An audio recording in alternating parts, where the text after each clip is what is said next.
Hi, everyone, and welcome to the final and fifth section of the social entrepreneurship module. Here, we're going to talk about staying organized and diminishing stress for creative work. Here, we wanted to share that we are not experts in this. Obviously, diminishing stress and maintaining calm in our work is very difficult, but we did want to share a few of the tools that work for us. While you'll be going to this in greater depth in the artistic and creative sections, we did want to share a little bit about what is creative block, what it means to you, how do we fight perfectionism and stress, and tools and strategies that might be useful. And then finally, another goal of this section is to go over what is a minimal viable product and how to find the right partners to bring your ideas to life. Let's get started with a few questions for reflection. Do you use any digital tools already to keep your daily life organized and while you're at work? Or are you more analogical? What tools work for you? How would you define creative block and how do you usually try to move out of it? What are ways that you know of to move out of creative block? Again, these are the lessons that we're going to cover today. The first is digital tools that will help you stay organized. The second are graphic facilitation resources, which is another method that might be helpful to help you visually understand your projects and your work.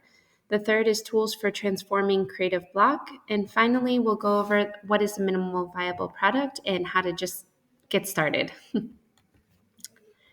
So, as you know, there are a lot of digital tools out there for staying organized, and it can be overwhelming at first to try to understand which ones might work for you. And in each country, there might be different applications or tools that maybe exist that we are not aware of. But we did want to share things that we like to use and that we find helpful for organizing our projects. Here's a list of tools both for creative collaboration and project management. We've tried all of them and we love all of them, but we do invite you to choose just one or two of these tools. So you can try them all out, see which one works best for you, but in the end, you have to decide. The first that we have here is Miro. Miro is a creative collaboration tool.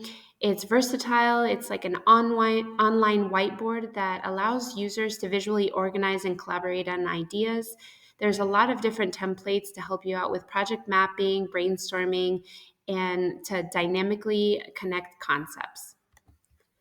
The second is Canva, which I'm sure all of you have already used, but we just wanted to mention it just in case because to us it's amazing, especially all the templates that are offered to help you visually portray your content, use social media posts, presentations, posters, business cards, everything that you can imagine. And Canva is constantly updating its tools and its resources. So if you haven't already, please become a member of Canva and see how it can help make your life easier today.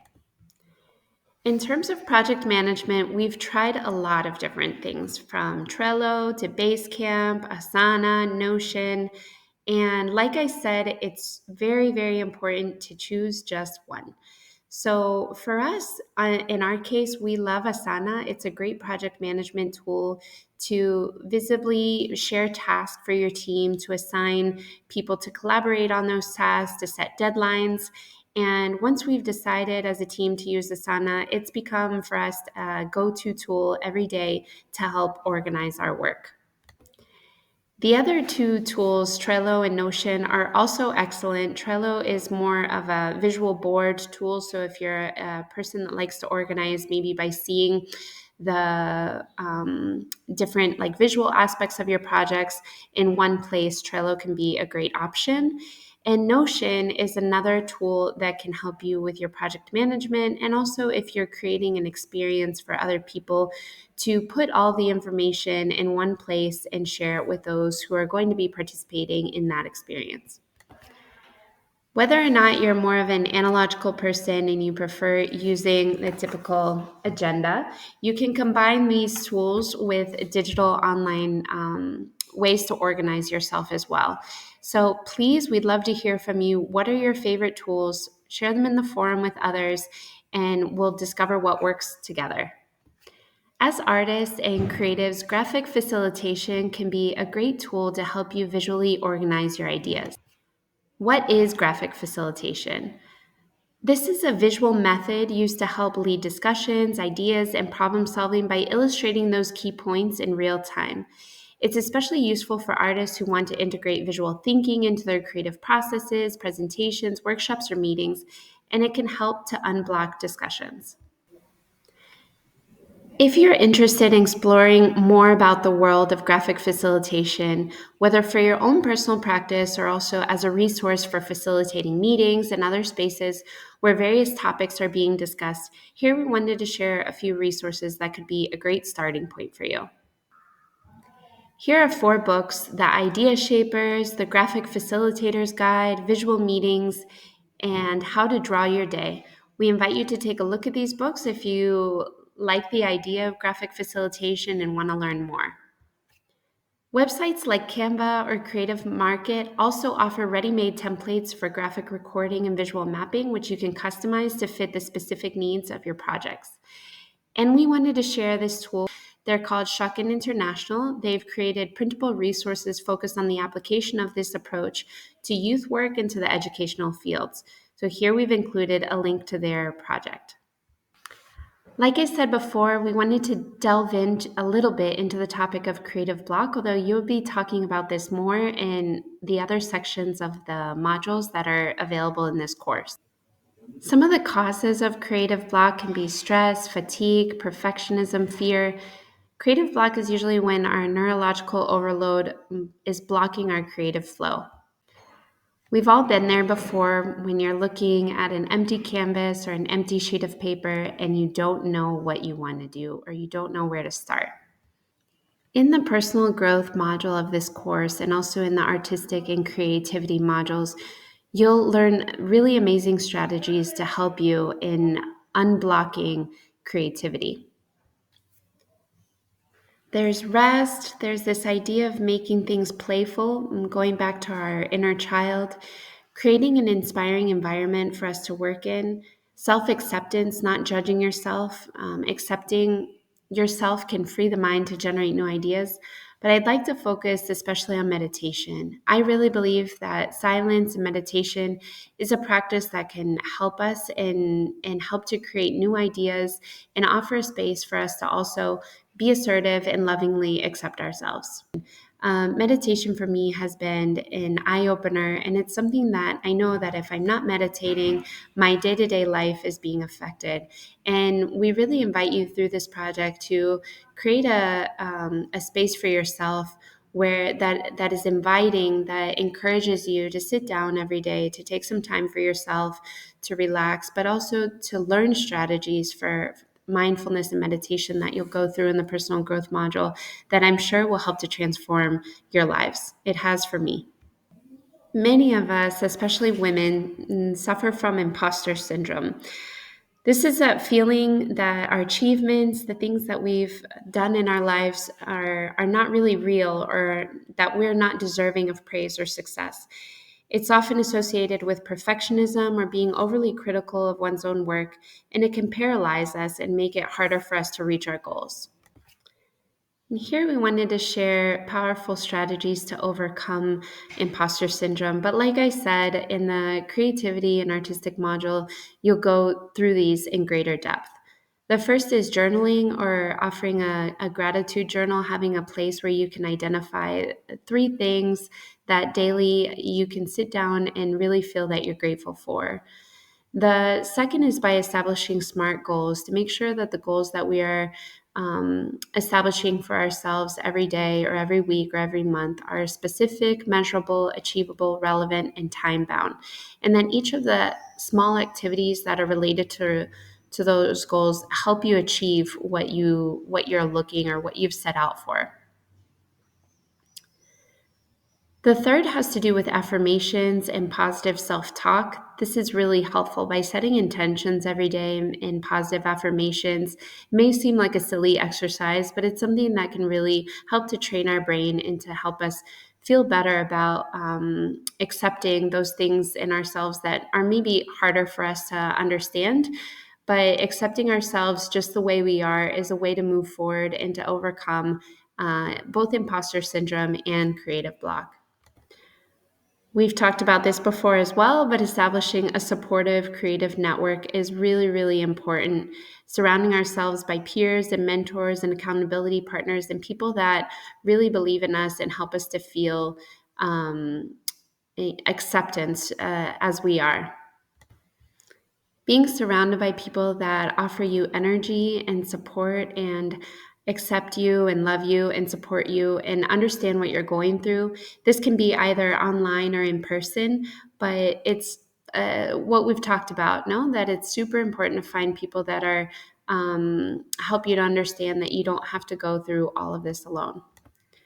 And then the last thing that we wanted to emphasize is celebrating progress and not perfection. This is really hard for me because I am a perfectionist, but I do think that sometimes you just have to get it out there. You don't have to have the perfect final product. It's important to keep working and adjusting and making an effort, but it doesn't have to be perfect, especially the first time that it's out there. And that will lead us to our next concept, which is developing a minimum viable product. What's this idea of an MVP, a minimum viable product? Focusing on a minimum viable product, or MVP, is a strategic approach in product development that emphasizes creating a product with just enough features to satisfy early users and validate a business idea or concept. The goal is to launch as quickly as possible with the basic version of the product to gather user feedback and iterate. This means you're getting constant feedback on something that you've created so that you can go ahead and keep making it better.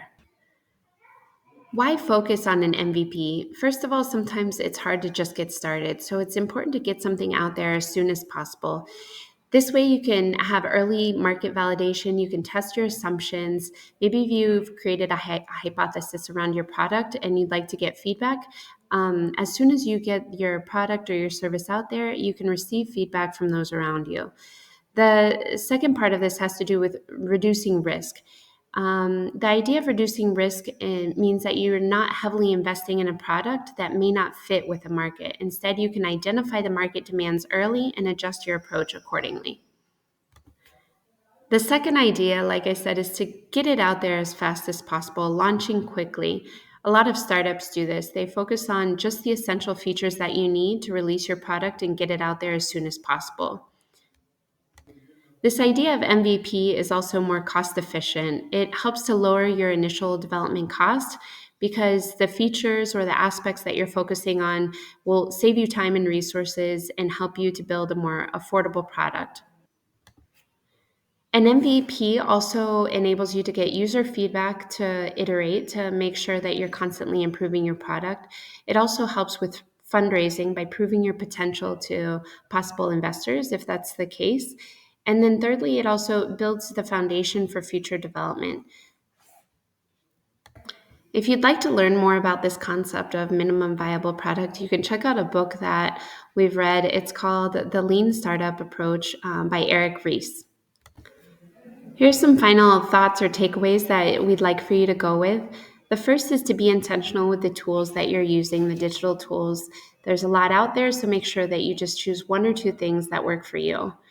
The second is to be kind to yourself, to find loving ways for you to take care of yourself while you're developing your product or your service. This can seem really hard because you're wanting to get your product out there, but unless we're resting, taking care of the way we eat, exercising, and doing things that are good for us, the aspects related to creative block or imposter syndrome will continue to be there. And finally, the final aspect of today is to remember to just take action, to just get started. Stop trying to get something out there that has to be absolutely perfect. We encourage you to start with your minimum viable product. In the next pages of the presentation, which are available in this course, you can see resources and books that we recommend related to the topics that we've discussed today. So there's books on imposter syndrome and also overcoming creative block. I'm sure many of you have heard of Julia Cameron's The Artist's Way. We've also read Big Magic by Elizabeth Gilbert, and we really suggest it. It's a great book. And here are other resources that our community of partners have suggested related to perfectionism, and also podcasts and other resources, especially by the wonderful Brene Brown.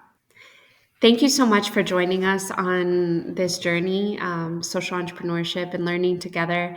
We really hope that the resources and the tools that we've shared here in this course have been helpful to you.